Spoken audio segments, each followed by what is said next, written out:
हमारे बीटीएस के member we और आरएम मिलिट्री में साथ ही गए थे।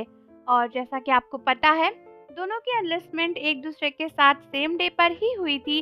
और आर्मीज काफी ज्यादा सैड थी बीटीएस के मेंबर आरएम और वी के साथ जाने पर, क्योंकि दोनों ही मेंबर्स एकदम से हमसे दूर हो गए थे। और उसके बाद सिर्फ और सिर्फ जंगकुक और जिमिन बचे थे जो कि हमारे साथ थे, और नेक्स्ट डे उन्हें भी जाना था।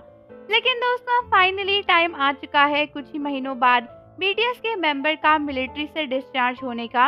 और कई सारी आर्मीज का क्वेश्चन आ रहा था कि फिक्स डेट या फिर एक्सपेक्टेड डेट्स क्या है जब बीटीएस के मेंबर मिलिट्री से डिस्चार्ज होंगे, और क्या डिस्चार्ज के टाइम पर वी और आरएम साथ ही आएंगे बाहर जैसे कि वो गए थे, या फिर दोनों के डिस्चार्ज अलग अलग होंगे, या फिर क्या होगा।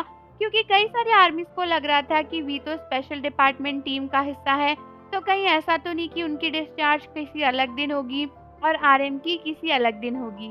तो दोस्तों, हम सभी जानते हैं कि हमारे बीटीएस के दो मेंबर जिन और जेहोप ऑलरेडी मिलिट्री से डिस्चार्ज होकर बाहर आ चुके हैं।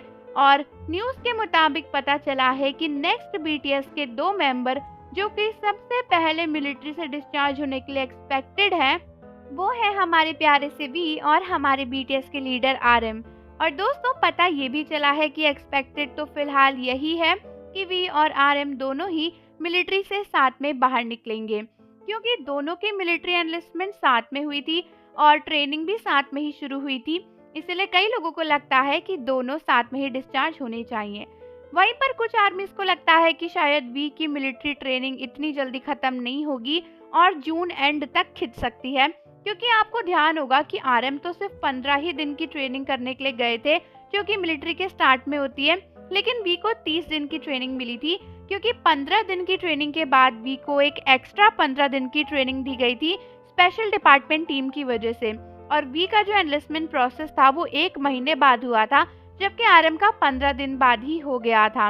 और वैसे तो जो ऑफिशियल मिलिट्री का टाइम होता है ना, वो एनलिस्टमेंट के साथ ही शुरू होता है। तो कई सारी आर्मीज को लग रहा था कि उसके हिसाब से तो आरएम का एनलिस्टमेंट 15 दिन पहले हो गया था और वी का 15 दिन बाद में हुआ, तो हो सकता है कि वी 15 दिन बाद मिलिट्री से रिलीज हो। और कई लोगों को ये भी लगता है कि आजकल जो कुछ भी साउथ कोरिया में चल रहा है, उसकी वजह से वी को स्पेशल डिपार्टमेंट टीम की तरफ से काफी काम करना पड़ रहा है और वो बहुत ही ज्यादा बिजी भी है।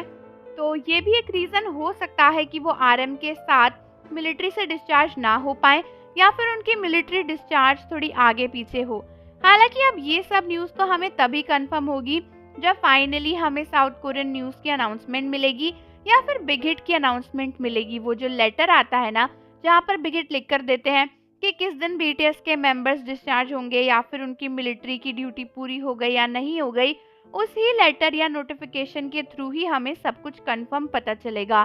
फिलहाल बहुत सारी आर्मीज तो यही चाहती हैं कि आरएम और वीना साथ में ही डिस्चार्ज हो, क्योंकि उनका मानना है कि यार दोनों साथ में गए थे, तो जब दोनों साथ में आएंगे तो कितना अच्छा लगेगा। वैसे भी अभी हमारे साथ बीटीएस के सिर्फ 2 मेंबर हैं, और अगर दोनों वी और आरएम जून स्टार्टिंग में ही आ गए तो फिर ये काफी अच्छा होगा। अभी तो फिलहाल प्रोबेबल डेट जिसपे उनका डिस्चार्ज हो सकता है वो जून 10, 2025 है, यानी जून के स्टार्टिंग में 10 तारीख को कई सारे लोगों ने जो हिसाब लगाया है उसके हिसाब से आरएम और वी के डिस्चार्ज हो जाने चाहिए।